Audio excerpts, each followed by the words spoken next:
Con respecto a la terapia de optimización hormonal o de reemplazo hormonal, las mujeres entran en un periodo de declive hormonal cuando entran en la menopausia. Por eso se da la menopausia como tal. O sea, hay un rango de edades. La gente te habla desde los 35 hasta los 45 años, que se llama el climaterio, una época muy grande. Pero es la época... perimenopausia. O la perimenopausia. Pero es una época en la cual todas tus hormonas van a empezar a decaer. Una salud hormonal óptima te prolonga la calidad y la cantidad de vida. Tengo el respaldo de una institución académica tan fuerte como la Universidad Católica.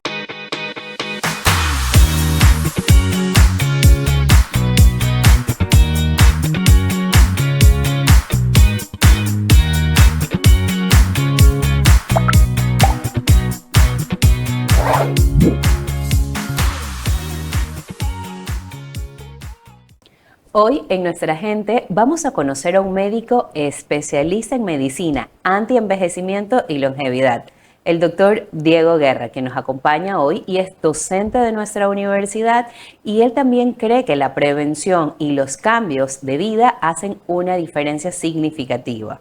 Hoy hablaremos sobre su trayectoria, sobre su paso por la universidad como estudiante de la Facultad de Medicina y también cómo la medicina anti-envejecimiento busca ralentizar los procesos naturales del envejecimiento. Doctor, muchísimas gracias por estar el día de hoy con nosotros. No, gracias a ti, Cecilia, por invitarme. Siempre es agradable poder colaborar con este tipo de iniciativas de la universidad y me siento siempre en casa aquí.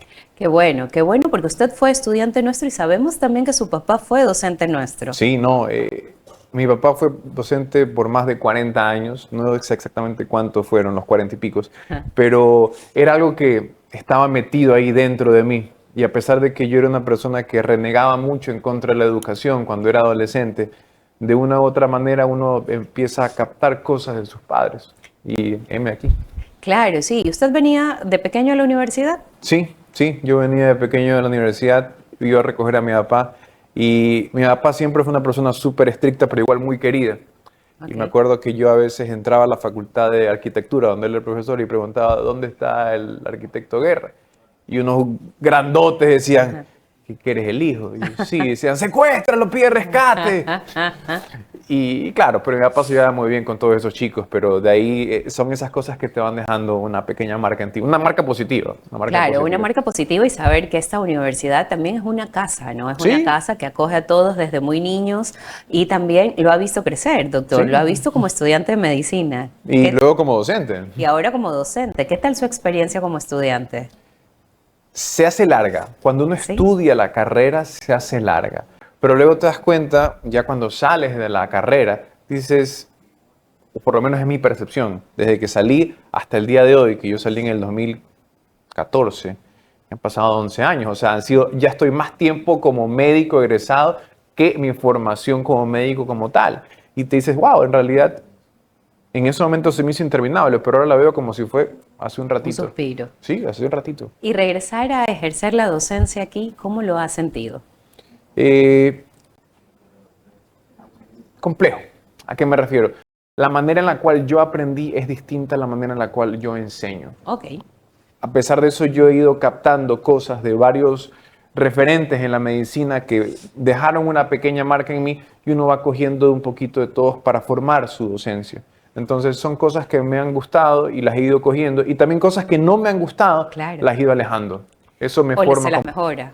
Se las mejora o simplemente las dice, ¿sabes qué? Así no quiero ser yo. Y estoy seguro que a muchas personas les han pasado que se han encontrado con un docente o un profesional en cualquier ámbito y dicen, así no quiero ser yo.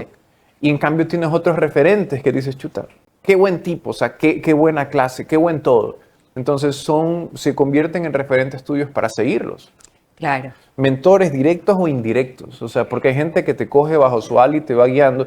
Y otros simplemente que tú por verlos recibes su radiación acerca de cosas tan positivas. Entonces, es una experiencia muy agradable. Y también ver cómo jóvenes o profesionales de la salud en formación pasan a lo largo de tus manos y luego ya te los topas como médicos egresados y te agradecen por sus enseñanzas. Entonces, es todo un proceso y es muy agradable. Doctor, y es así como usted dice, ¿no? Una de las satisfacciones como docente es ver a los estudiantes que han pasado por uno y a verlos como un colega y también ver cómo están creciendo. Por supuesto. Al principio es un poco raro, ¿ah? Al principio es un poco raro, o sea, toparte con tus profesores y que ahora son colegas tuyos. Entonces, hay esa pequeña, uno va caminando como que sobre vidrio cuando ya son compañeros de trabajo. Entonces, por ejemplo, para mí, al principio, la doctora Claudia Vera, me acuerdo. Entonces, al principio era doctora Vera, doctora Vera, doctora Vera. Claro. Pero luego es como que Claudia. Otros docentes, o sea, que has ido formándote con ese respeto. Y algunos que para mí siempre van a ser el doctor tal, el doctor tal, el doctor tal. Pero hay otros en los cuales ya se ha formado un vínculo de amistad, ya dejas el término del doctor y simplemente se convierte en pares. Claro, En sí, pares. sí, nos pasa a los de reuniversidad un poco. Yo todavía a algunos les sigo diciendo profesor. Claro, por supuesto. Siempre van a hacer o tener este espacio y es eso lo importante. Y usted viene de una familia de docentes. Sí. Su padre docente en la universidad, su madre docente también, usted docente de esta universidad. ¿Siempre pensó en ser docente? Para nada, o sea, yo siempre renegaba un poco a la educación como adolescente. Entonces, somos tres, mis dos hermanas mayores y yo el conchito. único, El conchito. sí. La primera es abanderada, premio filantrópica, por aquí, por ahí. Yo en el colegio vago, revago, Ajá. pero en la universidad me fue bien. Y a Claro. pesar de que yo renegaba mucho, para mí, para aprender algo, me hacía mejor explicarlo. Ok, perfecto. Entonces, para yo ya poder, había algo ahí. sí, sí, para yo poder entender algo, tenía que tener la capacidad de replicarlo en palabras sencillas. Y de una u otra manera fue intuitivo la parte de la educación. Y yo entro a dar clases como tal, después de que me gradúo, una reflexión en mí de decir, a ver, en ese momento decías, o me pongo a trabajar haciendo guardias en un hospital que no voy a aprender o voy a aprender poco o nada, o entrar a dar clases y tengo el respaldo de una institución académica tan fuerte como la Universidad Católica. Dije, ¿sabes qué? Lo puedo hacer como respaldo, como currículum, como fuerza en mi currículum, Por supuesto. para ver qué va a pasar después, porque uno no sabe en realidad qué va a pasar Claro. cuando te gradúas. Y fue esa decisión que tuve que tomar, o meterme a hacer guardias en algún lado o dar clases.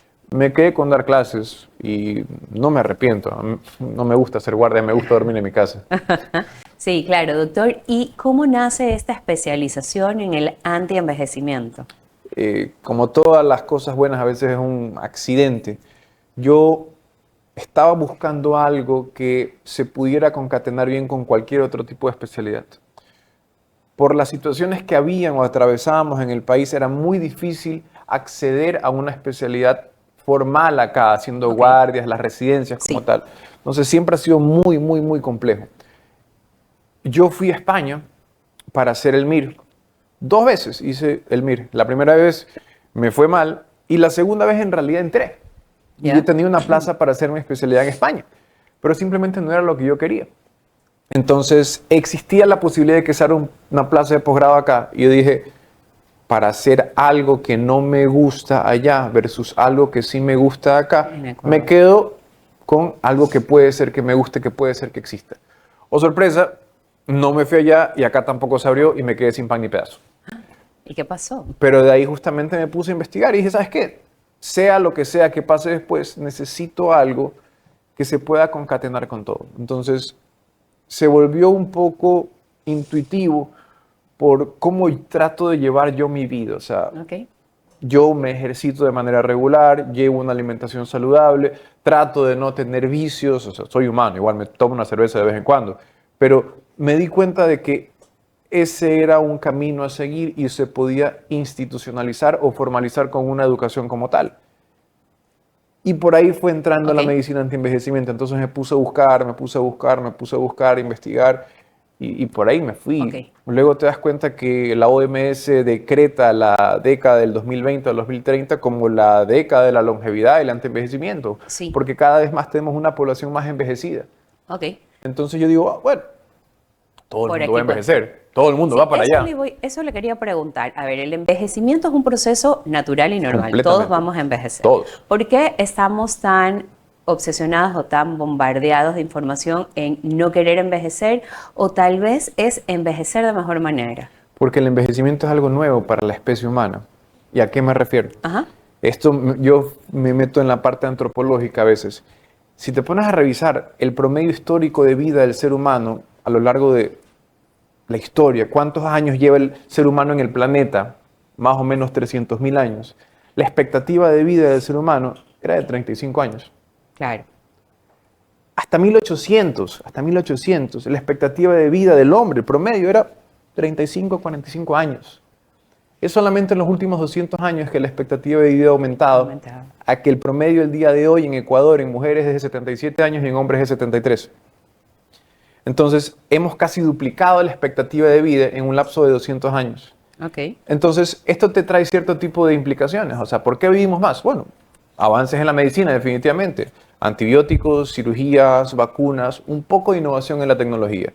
Pero no solamente se trata de vivir más, sino que vivir bien. Ok. Entonces, esto es un campo relativamente nuevo. Es extremadamente raro, o sea, es un fenómeno, una situación extremadamente rara, porque el ser humano tenía más o menos esto de vivir mientras se podía reproducir. Después Claro. de eso, ojo, y lo digo entre comillas, no había sentido para Para vivir, la vida.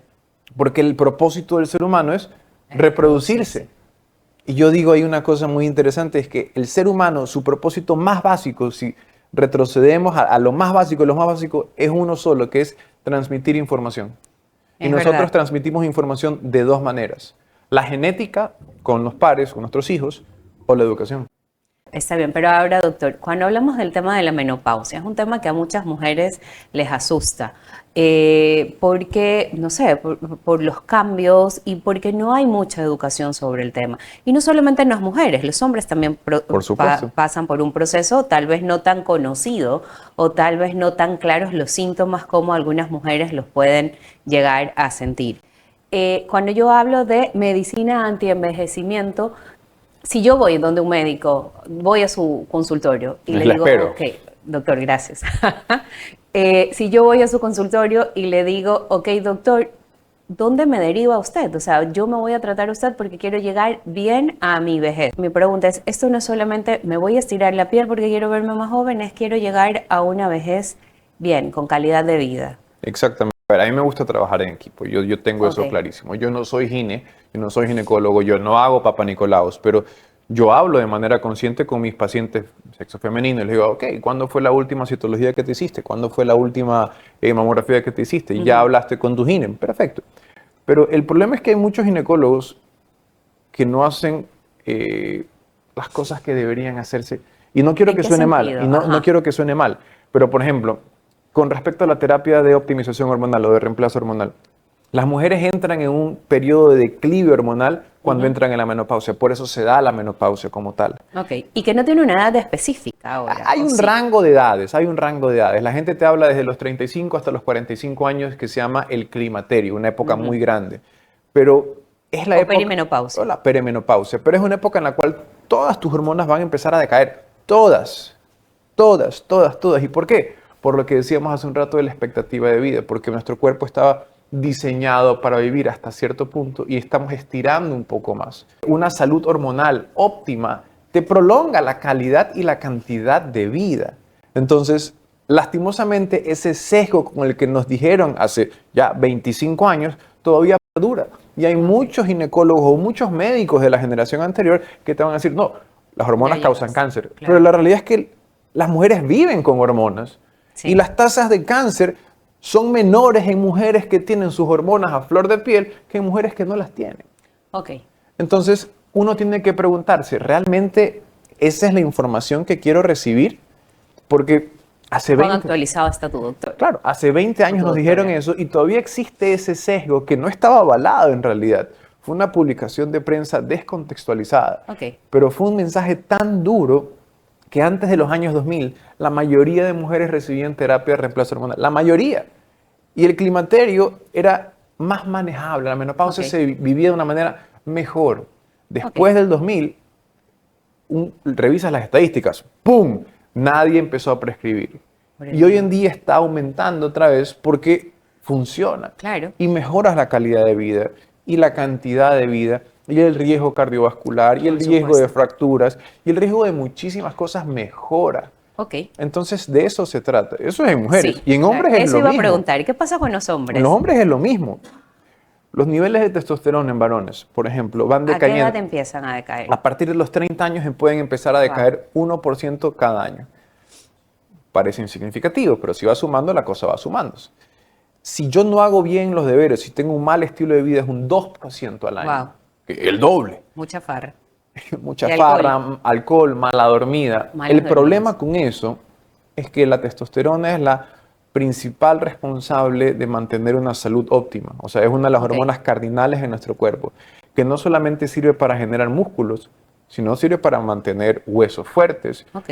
claridad mental, una salud sexual saludable. Entonces sirve para todas esas cosas. Si no tengo niveles saludables de testosterona, voy a tener problemas en muchos ámbitos, inclusive en la parte neuropsicológica. Se ha hablado que pacientes en estados depresivos o ansiosos están relacionados a bajos niveles de testosterona. Ok, doctor, ¿y a qué edad un hombre debería acercarse y a qué doctor, por ejemplo? Si ya estoy en los 40, 50, ¿cuáles son las recomendaciones? Hay 3 pilares fundamentales que son para todo el mundo, vengas o no vengas a mi consulta. Primero, ejercicio, y lo pongo como primero, el ejercicio. ¿Ejercicio de qué tipo, doctor? Ahí sí me rijo por las normas de la AHA, que te dice, la AHA es American Heart Association, que te dice como mínimo 150 minutos de actividad física intensa a la semana y 3 sesiones a la semana de ejercicio de fierro, o sea, hacer pesas. Eso primero. Hombres y mujeres. Hombres y mujeres, Porque más las mujeres que mujeres hombres. tienen más No, miedo. la mujer tiene que hacer pesas. Sí, lo dicen los entrenadores, pero las mujeres tienen este miedo de pesas, me voy a poner como muy fuerte. En realidad La es mujer difícil. jamás se va a poner igual de fuerte con un hombre Claro, es muy porque difícil. no tiene la testosterona que tiene el hombre. Y Ahí no empieza aumentas y la ahí masa termina. muscular en el mismo... Ahí empieza, ahí termina. O sea, ahí empieza y ahí termina. Siguiente punto, después del ejercicio, una alimentación saludable. O sea, tienes Ok. que tener una alimentación balanceada. ¿Qué es una alimentación saludable? Voy al Nutri. Vas al Nutri, pero si no te da ¿O no? para ir al Nutri, no quieres ir Ajá. o no te gustan, aunque hoy en día los Nutris que yo trabajo son muy aterrizados, empieza a restringir cierto tipo de cosas que todo el mundo sabe que está mal. Bebidas extremadamente azucaradas, edulcorantes artificiales, ultraprocesados. Y opta por una alimentación más natural. ¿A qué me refiero? Proteína, una saludable cantidad de proteína, idealmente animal, ya los vegetarianos me caerán encima, y tu cantidad de vegetales fibrosos. Ok. Y la tercera, pero no menos importante, yo Claro. diría igual de importante, es el sueño. Ah, ok. Tienes que empezar a dormir bien, ¿Cuánto es dormir bien? a 6 a 8 horas. ¿Debo tener un horario específico o puedo dormir 6 8 horas ahí como No, puedo? O sea, hay los una cosa que doctores, se por llama ejemplo. higiene del sueño. Uno debería dormir todos los días o tratar de dormir todos los días a la misma hora. Ok. Entonces, establecer un horario constante para dormir a la misma hora todos los días, 6 a 8 horas al 6 día. a 8 Ojo, horas. eso es muy complicado en los adultos mayores, no duermen tanto. ¿Por qué? Porque Sí, pierden ahí una suena. hormona que se llama la melatonina. La melatonina, al igual que el resto de hormonas en el cuerpo, decaen. Y por eso usted conocerá, yo que sé, a su padre o a su madre que se levantan En la 4 de la mañana, madrugada. ya están despiertos. Y ya vamos a empezar. Le falta melatonina. Ok. Entonces, Está bien. sueño saludable, alimentación balanceada y ejercicio. Esos son 3 pilares fundamentales para todo el mundo. Ahora, la mayoría de personas no hacen ni uno. Hay algo que no me quiero ir sin preguntarle esto. El famoso NAT. ¿Qué es esto y cómo se consume? Porque está muy de moda. Hay muchas cosas para verse más joven o para que te ayude también. Pero ¿es cierto, no es cierto? ¿Y cómo se consume? Porque yo he visto desde pastillas que venden hasta sueros que te ponen. A ver, el NAT es una molécula que se encuentra dentro de la mitocondria. La mitocondria es una organela, una parte de nuestro cuerpo que sirve para producir energía. Entonces, se ha dicho que aumentar en los niveles de NAT en el cuerpo ayudan a producir más energía y que puede producir un fenómeno de anti-envejecimiento y longevidad. ¿Cuál es el problema con el NAT? Tiene que ser administrado o vía intravenosa o intramuscular. Ah, entonces pastillas no. La oral realmente no funciona. O sea, Ok. la biodisponibilidad del NAT vía oral es muy baja. Y me ha pasado con mis pacientes. Me dicen, no, que estoy tomando NAT y resveratrol. Y yo le digo, ¿y qué sientes? Y me dicen, nada. Mi nutricionista dice que del resveratrol no hay evidencia científica que te diga exactamente que sí A ver, o no. eso es controvertido porque hay muchas cosas para las cuales no hay evidencia pura y dura. ¿sí? Ok. El resveratrol ha demostrado cierto tipo de propiedades, al igual que el NAT, en cierto tipo de estudios científicos, pero haciendo muy enfático por el NAT, y le digo a la gente que toma NAT en pastillas, están perdiendo la plata. Doctor, muchísimas gracias. Espero poder tener un segundo programa con usted. Tengo muchísimas preguntas de personas que nos han enviado y que sabían que usted venía y también me las han hecho. Muchísimas gracias por todo y bueno, conocer la historia de Diego nos recuerda que la longevidad se construye cada día con hábitos saludables, prevención y un estilo de vida consciente. Doctor, gracias por acompañarnos en este programa y les recuerdo a todos ustedes que por favor nos sigan en redes sociales. Pueden seguir las redes sociales del doctor, que además es famosísimo en redes, no pudimos conversar sobre eso, pero también para que puedan conocer más sobre historias que nos llenan de orgullo y que nos inspiran en la Universidad Católica de Santiago de Guayaquil. Gracias, doctor. Muchísimas gracias, Cecilia, por la invitación. Estoy completamente fascinado de tener una segunda oportunidad y podemos hablar de largo aquí. Perfecto. Gracias. Los espero en el siguiente episodio.